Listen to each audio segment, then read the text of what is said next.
your boy Frank Gore. I'm listening to 49er Rush, Niners all day.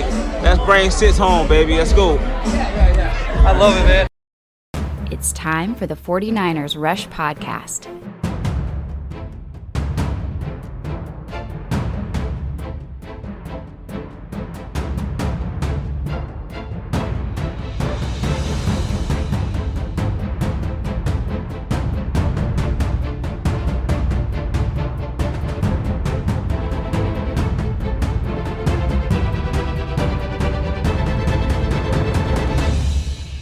And here's your host, John Chapman.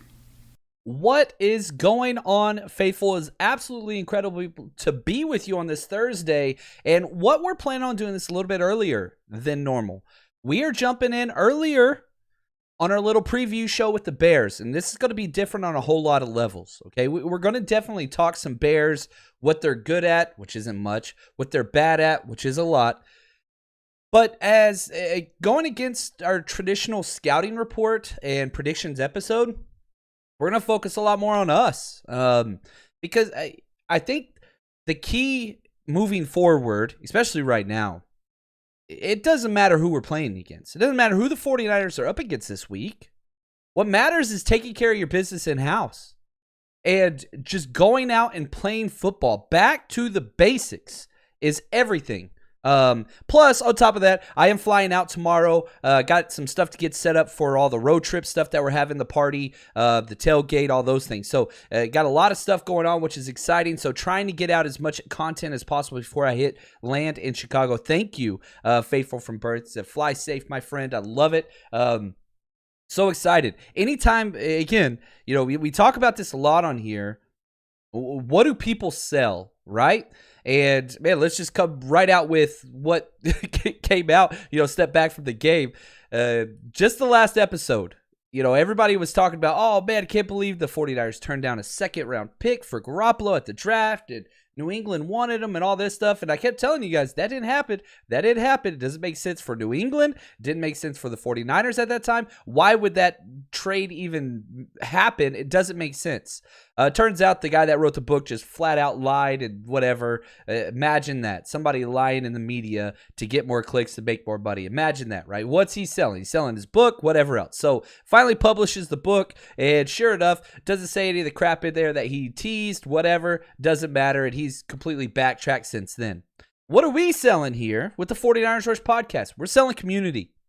That's what this is about. We are selling positivity through the 49ers and building the faithful. That's what we are. So, yeah, sometimes not only are my cheeks rosy all the time, but so is our outlook with our team, even on a 4-game skid.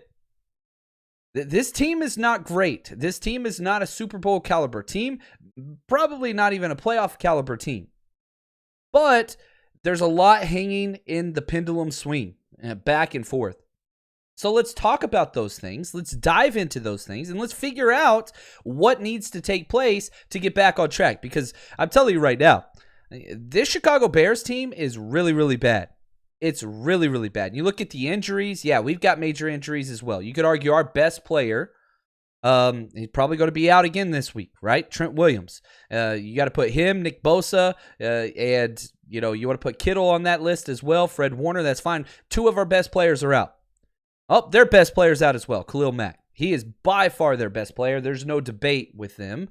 Also with us, Debo finally practiced this today. So that's good news. That's great news. I fully expect Debo to play, especially the fact that he practiced Thursday.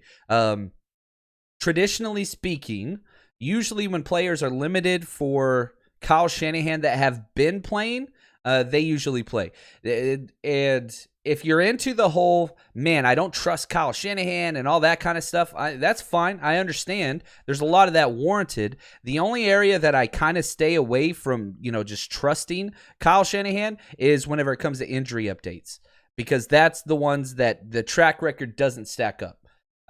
When Kyle Shanahan says no, they didn't call, talking about New England, why not believe him? Listen to what he said about Matthew Stafford. He says, yeah, we called him, and they said, yeah, we got time to get an offer in, so I went to bed, and I woke up the next day, and the trade was done. Like, that does not paint Kyle Shanahan in a positive light. So why lie about that, right? Like, that doesn't make sense. So why come out and lie now about this? It just, you got to connect the dots, guys. And again, if you're, shout out to Benny, good friend. And, he sent me an awesome gift, and just, you can't dig into this conspiracy theorist negativity, whatever BS to hate this team. That's not what faithful means, right? And people are selling that. They're selling it hard because right now the 49ers are not playing well. 4 games in a row lost. So what sells? We need to blame. We need to figure those things out. Get that crap out of your head. Stop listening to that. That ain't helping you. Is that increasing your time on Sundays when you watch the football team that you love and you only get to see 17 times a year? Instead, you're pissed off on all those things? That ain't helping it. Now, are there some legit criticisms? For sure. Okay, so that is there for sure. What's up, CSL? I love it, man. He says, I got John Chapman live while in traffic. Perfect. Man, love it, man. Glad that you are here with us. So let's jump in. Let's keep going through these injuries. For us, Debo is back. I fully expected to play, and man, we need him. Aziz, he's out. That still concussion protocol. D Ford, concussion protocol. Those are scary. I don't like that. So we're going to be seeing whether we go with the 3 safety look or Marcel Harris comes in as your number 2 backer. You bring in DFF as your number 3. There's a lot of Tart's probably out as well with his knee. Hafunga's going to be started. This is going to be, we're going to have mistakes on defense. But that's nothing new. But again, if you look across the way, they're struggling as well. Khalil Mack, he's on IR. Robert Quinn, probably their second best defender. He's out with COVID. Elijah Wilkerson, their swing tackle. He's out with COVID. Akeem Hicks, he's questionable. He practiced today, so I expect him to play coming off IR. Larry Broom, their left guard, he could return from IR as well. Like, they've got injuries. We've got injuries. I do not believe they are hit as bad as injuries as we are. Colts were. And they managed to win it. So it's not so much, both these teams are hit hard and missing top-tier talent, as most teams in the NFL are. So what you got to do is you got to overcome that. Now, if you look at the history of this matchup, this was a fun one to dive into. The 49ers lead it, but barely. We're up 34-32 with 1 tie, so we just got a 2-game lead. But bigger than that, the Chicago matchup for 49ers and quarterbacks, yeah, it's paramount. Because if you go back, you can go way back. Colin Kaepernick's very first start, you remember Alex Smith got hurt. He came in mid-game. But his first legitimate start was against the Chicago Bears in 2012. And he went out and just blew the socks off the NFL. One of the coolest years ever. That was just such an awesome year. Then Jimmy Garoppolo's first full-time start was against the Bears as well. You remember, C.J. Beathard got knocked out. I think it was against Seattle in that last, there was 1 minute left or 50 seconds left. He drives down, scores a touchdown. And everyone's like, oh, man. And then he comes out, and guess what? He wins versus the Bears as well. So, man, it writes, the story writes for Trey to start this week. Let's be honest. You got Justin Fields versus Trey Lance. You got these 2 rookie guys, all those things. But that's just not where we are. And if you're spinning narratives and stories and you want that Disney quality to this production, well, guess what? It's still there. Guess where Jimmy Garoppolo is from? Yes, he's from Chicago area. That's where he played college ball. That's where he grew up and played high school. He has purchased over 100 tickets for friends and family to come out. Probably going to be his last time playing in Chicago with the 49ers, I would assume. Make no mistake, Jimmy Garoppolo is not part of the future of this franchise. That's been decided. But there's still some of that narrative of, all right, man, everybody's down on you. The entire fan base is pretty much tired of Jimmy, and they want to see the new kid, whatever. Man, at some point, as a man, as a player, as just a human being, you want to go out and prove people wrong, and you got a little bit of chip on your shoulder. Well, Jimmy, do it. That's what I would love to see, and that's what we need to do. Now, let's get to just a couple clips, and I thought that this was interesting because this is from Jimmy, and again, shout out to Juan Salas for getting this cut up.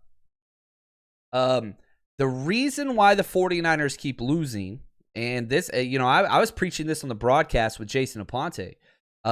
stacked mistakes or mistakes back to back. And Jimmy, I mean, he nailed it perfectly here. I think, the weather played a little bit of a role, started to pick up there a little bit, but we just didn't execute. I think just it was too many mistakes stacked on top of each other. One guy would make a mistake here, one there, and that's just not, you can't do that and win football games consistently. So I think it's just we just got to get back to the drawing board. We can't make this many mistakes back to back like that. And that's so true. Because, like, if you jump off sides on first down, right? Okay, that's 5 yards. Then you can't get a holding car or a tackle for loss or a dropped pass, right? Because you start digging a hole, and we don't have the explosive offense that we had in 2019 yet to overcome those things. We just don't have it. Like, again, okay, I'm going to show you a play right here. This is from our Patreon breakdown. If you're not with us on Patreon, come on, get your stuff together. Not only get the best content that's out there and understand why the inner workings happen with the football team with the All-22 film, but support the podcast. That's huge. Allow us to do more events like 49ers Rush Road Trip, go to Chicago, throw tailgates, rent out bars, throw parties the night before so you can party in Chicago with people you want to hang out with in a safe space and win all kinds of jerseys. Like, this is where this comes from. But watch this play. These are the things we do not need. It's not time to get cute. Run your stuff. Win your way. And so, look, I mean, you're at 3rd and 5. Not the end of the world. You're fine. We try to get cute, and we do this sprint thing, and we don't get set. You got to be set for a count. And then Jimmy drops the snap, and we got lucky because it was a false start. But I don't know, man. We haven't seen this yet. And it was a false start because of Hasty. Watch him sprint out up top. You see him out here, and look, he's going to line up behind off the line of scrimmage. Well, that's a penalty. He has to be on. You have to have 7 men on the line of scrimmage, so you can see how he's a yard off. So this is a penalty if you snap it right now. Hasty's going to realize it, go, oh, crap, I got to be on. He's moving at the snap. And look, it was just a pick play right here for Debo, and it was wide open. They ran it to perfection. But, and I mean, this again is another Kyle predetermined play. This play works. These 3 guys are just literally picking rub routes, and he's going to come underneath. I mean, look, Jimmy's looking to the left. It's wide open. Look at this. That's there. Debo's getting a first down. Just weren't lined up right. You got a little too cute. A little too cute. And I think they didn't know how to line up to it. We have not shown that formation. Eagles use that formation a lot. I think I'll cut myself off. That's a little Chapman interrupting there. Sorry about that, guys. But there's nothing wrong with the play. There's nothing wrong with the formation. But, like, we're not a rush, hurry up to the line and go. We weren't up against the play clock there. We just tried sneaking something in. You could have taken your time. You would have been fine. And, again, remember, you got a rookie running back that's splitting out in a brand new formation you've never shown before. Man, just like pump the brakes a little bit, buddy. You're going to be okay. Now, here's a question for Thomas, and I think this is good. If only one good thing happened Sunday against the Bears, what do you think that needs to be? Pass interference calls. We need to stay the hell away from pass interference calls because they're so bad. They're so bad. We are averaging 41 yards a game in pass interference calls. That's 4 first downs. That's 4 first downs. That adds up.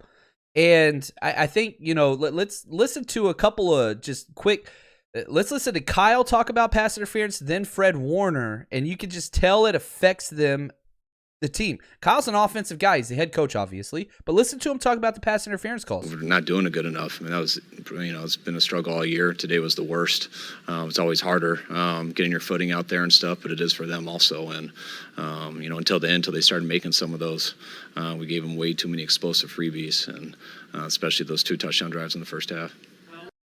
You can't do that. Now listen to Fred Warner. Maybe we just got to rep it more in practice or, get more reps at it so we're more comfortable doing it in a game. But yeah, that's obviously an area we got to be better at because it's not like I think Carson, that's where all his yards were from defense pattern interference. So we just all got to be better. You got to be better. You got to rep it. And thankfully, they changed their practice habits. They repped it the last 2 days in a row of practice. Jump balls, playing the ball, things like that. And, Josh Norman, here's the deal, okay, Thomas? Josh Norman's still going to get pass interference calls. It's the other guys. Josh Norman's Josh Norman, right? That's just what it is. Some things aren't changed. You can't change certain things. Josh Norman ain't changing. Other people might change. And I think a way that you do that, and this should be the overall theme to the whole team, back to the basics. You're better than them. Don't get cute. Just go out there and play. And when we're doing that bad at it, I mean, you can't just bench everybody, and you can't just sit there and keep your fingers crossed and hope it changes. So you do go back to the basics, and I definitely think we got guys, as you said, with some veterans that are capable of not getting them. I look at like Josh's when he got beat, and he just got to let that guy make the play and make the tackle.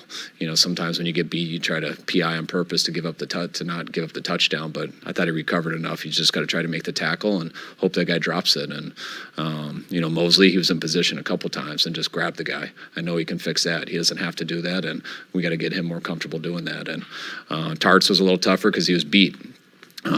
And when you get beat and that ball's underthrown, you got to look back or you're going to run into that guy and get that PI call. So each one's different. There are things that can get better, but when it's week after week, we got to do everything we can in practice to get those guys better.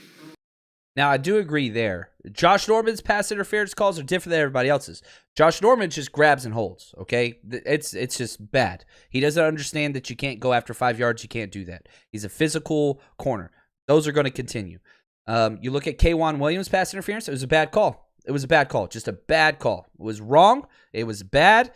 He made a play on the ball, didn't interfere with them, whatever else. That was just a bad call. Tart, he got beat deep bad. Peeking in the backfield. It didn't watch his keys, and he got caught for it. So all of these things, again, they're all pass interference calls, and that's right, but you can't just be like, hey, guys, just play the ball. K'Wan Williams played the ball. Right? So, that was there. Josh Norman plays the ball, too, but he's grabbing the whole time. So, it's different. My issue is all of those keep happening because we turn our corners backs to the quarterback because we like to play trail or out of phase coverage, and I don't like that. I would much rather prefer, we saw this on the Kirkpatrick touchdown where he just got mossed. That was a perfect play call by D'Amico, but you got to have players in there. And Martin, I love this question, okay? And, man, segments, we're freaking flying through these things. The segues is perfect. Martin says this, do you think that it matters how many players the other team has injured? We lost to a depleted Colts team, hoping Shanahan has a better game plan for the Bears. I'm with you there. You're right. We lost to a Colts team. Why did we lose to the Colts team? 4 turnovers. 100-plus yards, pass interference penalties, and all the 3-and-outs. Those are the reason, right? You go 1 for 11 on third down. So those simple things, turnovers, can't convert on third down, pass interference things. You fix those, you're great. Not even all of them, just some of them. Now, there's 2 ways to win football games. There's Jimmy and Joe's. We're way talented. We're just going to beat you, okay? Then there's X's and O's. You've got to choose. Now, it should be both and, not either or. That's what makes a good team. We can win because we can out-personnel you. We just have better players. Or we could win because we can out-scheme you. We have better coaches. In this matchup versus the Bears, we got both. I don't care what anybody says about Kyle Shanahan. Trust me, you do not want Matt Nagy. That dude is the worst, okay? He's been the worst with several quarterbacks. It's not it. You guys want to complain about Kyle Shanahan? Oh, man. Matt Nagy is like the great value version Shanahan, watered down afterwards. I don't know, whenever you guys were kids, we would get like those big things of Kool-Aid powder, and whenever we got down to the end of it, we would just keep adding more water, and it would just taste awful. It just tasted so bad. That's what Matt Nagy is, right? Like, he's watered down, great value Kool-Aid off-brand. He's not good. Like, watching them, you're just like, I don't understand. The plays are just throwing darts at a dartboard. Nothing sets this up. It's just, man, let's see what sticks. He's going to be gone. He's not making it through this year. So just understand that. Like, he will be fired probably within the month, is my guess. So let's jump in then. Let's jump into the Jimmys and Joes and let's see what they got and how those things have transpired. But before we do, I do want to say, dude, 49ers Rush road trip this weekend. I'm so excited. Here's a real quick hype video one more time from our time at Philly. If you know anybody that is around Chicago, tell them to come out and party with us Saturday night or party with us Sunday morning at the tailgate. And the Gatton brothers, man, he sent me a picture. Over 200 plus bratwurst, unlimited brats, unlimited beer. We're going to have enough beer for everybody that we're going to party before. And I want to be sticking around that parking lot afterwards. We're going to party a little bit after as well. So if you haven't yet, go to 49ersrushroadtrip.com. Buy your tickets to the tailgate or to the party the night before. And again, if you know somebody that's going on Twitter, Facebook, wherever, tell them, go check out 49ers Rush Road Trip. Help us out. Build the community. Even if you can't make it to this one, this isn't something we're stopping. We have LA the last week of the year in Los Angeles, and we're going to be doing some next year as well.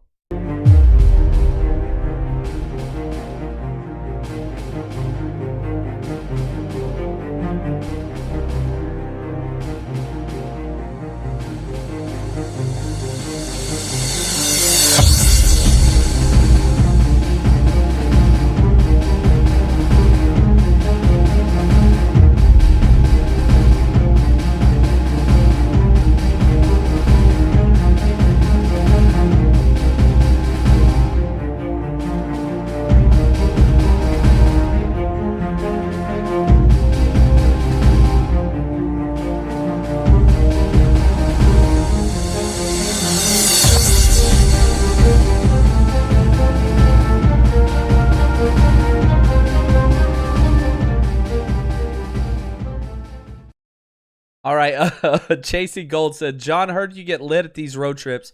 Well, it depends on who's there. People kept buying me drinks, which was awesome. I'm not going to turn down a drink. We had a pretty good time. I bartended my way through high school. I had a fake ID and bartended whenever I was back in Texas in high school. Made a lot of money, went to college, bartended all through school. I was a bartender and a youth pastor at one point, which was awesome. Then I go, grad school, kept bartending. Whenever I first started teaching, I got into coaching, and whenever I got out of coaching, I started bartending again. It was just, the money is just incredible. So being around that scene is always a really, really good time. But yeah, man, I'm not turning down drinks, especially whenever I'm with family and community and friends and we're having a good time in a away town. Man, it was awesome. So yeah, we're going to have a good time. And it's not just me either. Aponte's coming out, Crocker's coming out, Vish is coming out. I'm not sure what other podcasts are going to be making it to this one. Nothing But Niners was there. Nitty Gritty Niners was there. I mean, this is turning into a pretty cool who's who event. The 49ers official, their hangout's going to be dropping by as well. So we've got a good program going, and we're going to be staying with that. That's just what we're going to do. Now let's jump in to the defense, okay? The Chicago Bears defense, kind of what they're good at, what they're not good at. And again, this is an abbreviated, we're not doing our full scouting report. This is a light one. And again, the reason why is we got to focus on us. But it's good to know a little bit about who you're playing, right? Know your enemy. Strengths, the number one thing that they got is sacks, okay? They lead the NFL in sacks, 21 sacks. Best in the NFL. But, right, no Khalil Mack, no Robert Quinn. That's their two best pass rushers. Akeem Hicks coming off of IR. So their three best pass rushers, two are gone. Akeem Hicks, he's probably going to play, but he's going to be on a little bit of a snap count, right? So they get to the quarterback a lot, lead the NFL in sacks, but I'm not expecting that much of that. They're struggling personnel-wise, big time. 7th fewest rush touchdowns allowed, 8th fewest passing yards allowed. And a big reason why that is, all these games that they have played, they are not at all competitive. They're a bad football team. I just clicked on the wrong team. I clicked on us, not the Bears. Sorry about that. But you look at their schedule, they're 3-4, so they have a better record than us. They lost by 35 last week to the Buccaneers. We're not the Buccaneers. They lost by 10 to the Packers. They lost by 11 to the Raiders. They won by 10 to the Lions, and they beat the Raiders 3 weeks ago. Before that, they lost by 20 to the Browns. They lost by 20 to the Rams. They're not playing close football games. They're not. It's bad. And you look at kind of what they put up back-to-back games, it's not good. It's really, really bad. They're coming off of a 5-turnover performance against the Bucs. 5. Just not a very, very good football team. Now, you switch over to their offense, and yeah, we all know who we're going to talk about, right? We got to talk about Fields. Well, let's listen to linebacker 1 talk about Fields. And again, Fields had the comments, be ready for a breakout game is what Justin Fields came out. And I love that, man. I love Justin Fields. I'm pulling for this guy because I love this kid. If the 49ers would have taken Fields, I would have been happy. I wanted Trey. I'm very glad we have Trey. Still am glad we have Trey. If I redrafted right now and I was the GM of the 49ers, yeah, I'm taking Trey Lance over Mac Jones. Still. Because I believe in the ceiling. I believe in the potential. I believe in the person. I believe in all those things. With Trey Lance. Yeah, Mac Jones, happy for him. He's doing well. We'll see what happens with that. But no, I'm very, very happy with who we landed up with. We'll see how that pans out, though. We don't know. But here is Fred Warner talking about Fields' comments and kind of who he is. Justin Fields said it's a breakout game. Yeah, I mean, I hope that's their expectation, right? They're going through a lull. We're going through a lull. It's make or break for both teams. And I mean, I don't want to make it just the end of the world, make or break. But I mean, they're obviously, like you mentioned before, a lot of sense of urgency on both sides of the ball. Yeah, I wouldn't expect. I would expect him to have that type of mindset going into this game. What do you think of Justin Fields as a quarterback? I think he's a great player. I think he's shown a lot of good things on tape and some things to get better at. Just like any rookie quarterback, his ability to extend plays with his legs is special. He's got good speed to him. He can throw a great ball, especially down the field. So we got to make sure we're on top of our stuff. And I love that he started off laughing, right? But listen to this list of quarterbacks that the 49ers have faced in a row, okay? Aaron Rodgers, Russell Wilson, Kyler Murray. Carson Wentz definitely doesn't belong in that category, but, whatever. Now Justin Fields. We've played against a lot of very mobile, very athletic, very strong-armed quarterbacks. Justin Fields hasn't put that together yet. Okay, so you look at the strengths of this Chicago Bears defense. There's not many. They're 6th in the NFL in rush yards. They run the ball consistently even when it doesn't work. That I respect about Nagy. 8th in rush attempts. They run the ball a lot. Listen to these weaknesses. And I had to limit this. There's only 32 teams in the NFL. Dead last, 32nd in total yards, 255 per game. 32nd in the NFL in third downs, only 31%. 32nd in the league in passing yards. 32nd in the league, there's only 32 teams, mind you. 32nd in the league passing touchdowns. Then they step up a little bit. 30th out of 32 in fourth down percentage, only 20%. 30th in points per game. They're averaging 14 points a game. They're not scoring. 30th in first downs. They're not moving the ball. Now, the reason why that's happening, and again, listen, I love Justin Fields. I'm not saying I don't like Justin Fields. They're taking the opposite approach to the 49ers, okay? They're basically saying, hey, we're throwing our rookie out there, and we're going to let him get crushed. We're going to let him, get the most sacked in the NFL, which he is. He's already been sacked 22 times. He only has 5 starts. Dude's getting sacked over 4.5 times a game. Like, I'm worried this is my problem. And it's not so much an indictment or a critique on Fields. They're killing this kid. This is Andrew Luck bad. And it's all because the coaching staff is trying to save their jobs. It's not going to work. He's leading the NFL in sacks, right? That in 2 fewer starts than everybody else. He's already been sacked more. He's got the league worst completion percentage, 57%. League worst NFL quarterback rating, 61.8. League worst QBR, 0 to 100 scale. He's got a 16.7. Like 6 interceptions to 2 touchdowns. He's got the second worst interception rate per pass, next to only Zach Wilson. Rookies struggle. And again, the Bears are saying, we know, let's just put them out there and let's let them learn. It bothers me, right? I want Trey Lance to start, but not if he's taking 22 sacks. Not if Kyle Shanahan's going to run him 16 times per start, right? That's just not what it is. That's not what you want. That bothers me. It bothers me a lot. So, like, I don't like this team. I don't think they're the worst team in the NFL. I don't. I think they're the worst offense in the NFL. I'd prefer the Jets' offense to these guys. This is the worst offense in the NFL, and they have freaking A-Rod out there. Allen Robinson is a really, really good wide receiver, but the offensive line is trash. Their best running back is hurt. Their next best running back is hurt. Like, they're just missing. Now, they're saying, are they going to, like, rebound? Whatever. Yeah, they say this outbreak game. For them, it better be. They better. I don't think it is. I'm telling you right now, they're not a good team. And if the 49ers just focus on their own things, that's what's key. Like, here we go, okay? I'm going to play. I've been saying these things the same, just like Kyle Shanahan just says. I've been saying this for back-to-back weeks. Star players make plays. That's the verbiage that Kyle Shanahan's about to use in the clip I'm going to show you. I've been saying playmakers make plays when plays need to be made. That's what I believe. Who's your studs? You go out and deliver. Case in point, you go back to the Arizona Cardinals game, okay?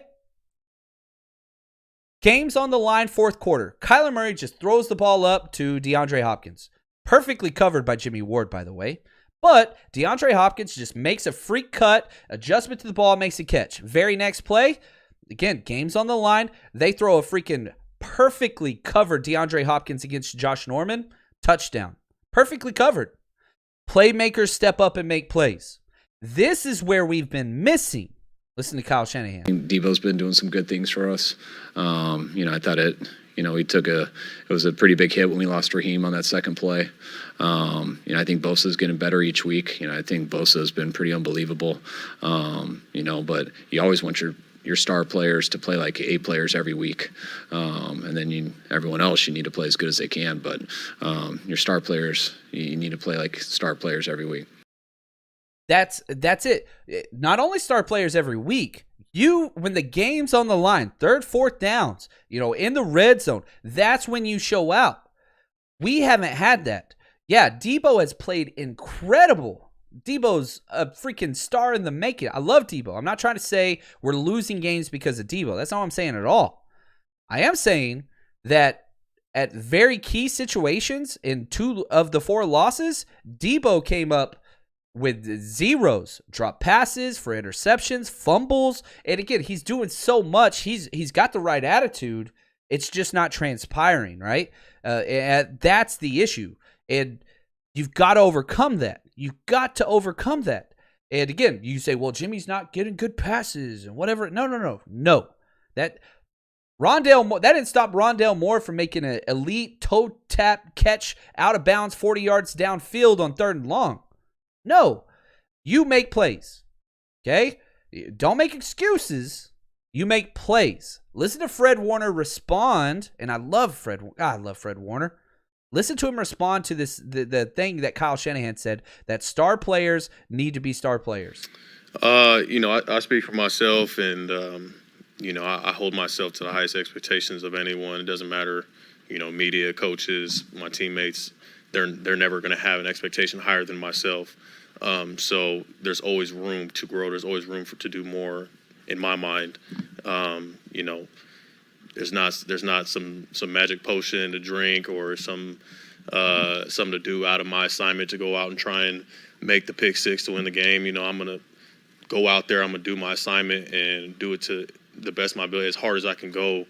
And if I'm doing that on a day-to-day basis, that's when those plays are going to come, right? So, and he's right, 100%. Star players got to be star players. And so, but like I said, it's not something just going out of your job to do something extraordinary. Like if you're the same person every day, you're going to do those things that you do every single day. I love it, man. Yeah, you do your job. You don't go out of your job. That's what Josh Norman keeps doing and keeps getting us in trouble. But you do your job. And, this, again, I don't want this to sound like I'm picking on Debo. I'm not. Debo's the leader of this team. Debo's the only offensive playmaker. Maybe you could put Elijah Mitchell in that category that we have right now. With no Kittle, Ayuk's been absent. Like, like it's Debo or bust. But sometimes the plays aren't matching up. Now we go. Play action has been the key to all offensive success this whole game. Now you're going to go empty set, which completely takes away the entire running game, completely takes away all the counters, completely takes away all bootlegs. You don't get to do that now. So the one bread and butter that you've had, you just took away pre-snap. Congratulations. You throw it, very, very well-delivered ball, and Debo has, another drop. He's going to have 2 drops in this game, and they're going to be very, very impactful. Just takes his eyes off. We might get a better look at it, but this was huge. It's 2nd and 8. Let's actually, I want to see how it's blocked, what this looks like. Oh, my gosh. Yikes. This dude is running for a minute. I mean, this is a perfect play call, and I'm giving him crap for the empty set. I don't like empty sets, especially on 3rd. But man, look at this blocked. Great job here. Great job here. I mean, he's got the crease. You see the crease. That's a first down, guys. I don't care what you say. That's got to be a first down. Catch the damn ball, Debo. And that was in the middle of the stretch where I think we had 5 straight 3-and-outs, right? You make that catch, that ends that. Gives your defense a little bit of a break, all those things. And again, Debo is elite.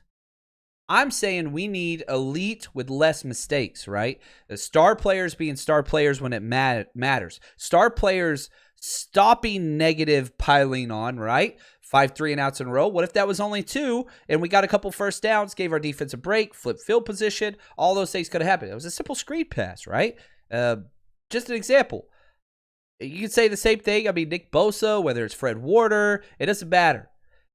They have to step up and be more consistent. We don't need hero ball. That's not what I'm saying. I think that's what Fred Warner's saying. I'm saying you got to cut out those small mistakes. That's what's key. Because those small mistakes, Debo makes a small mistake there. Next up, we got a sack after that. Like, those things keep adding and building, and that's what we need to stop. Now, before we jump into our previews and predictions, we got our bets of the week. This is the last time you get these 2 free bets. So if you haven't started my bookie account, 2 free bets. 2! Not 1, but 2 this week.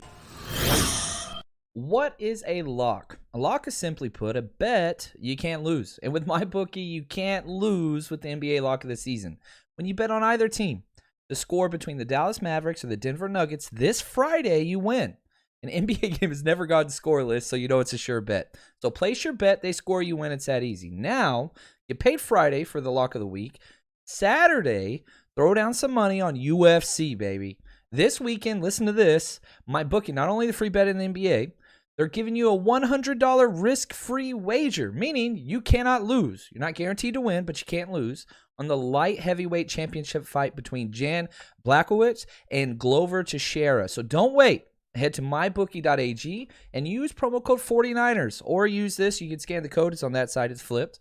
Just scan the QR code. Use promo code 49ers and get in on that NBA lock of the season. That's promo code 49ers. It's a lock. Get your season started with a win and thank me later. As always, bet anything, anytime, anywhere with my bookie.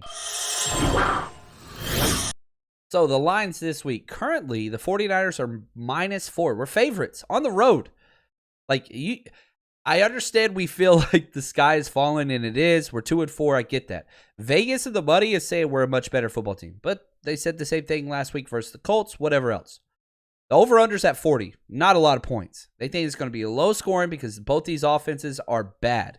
But I'm telling you right now, freaking now, 49ers are winning this damn game.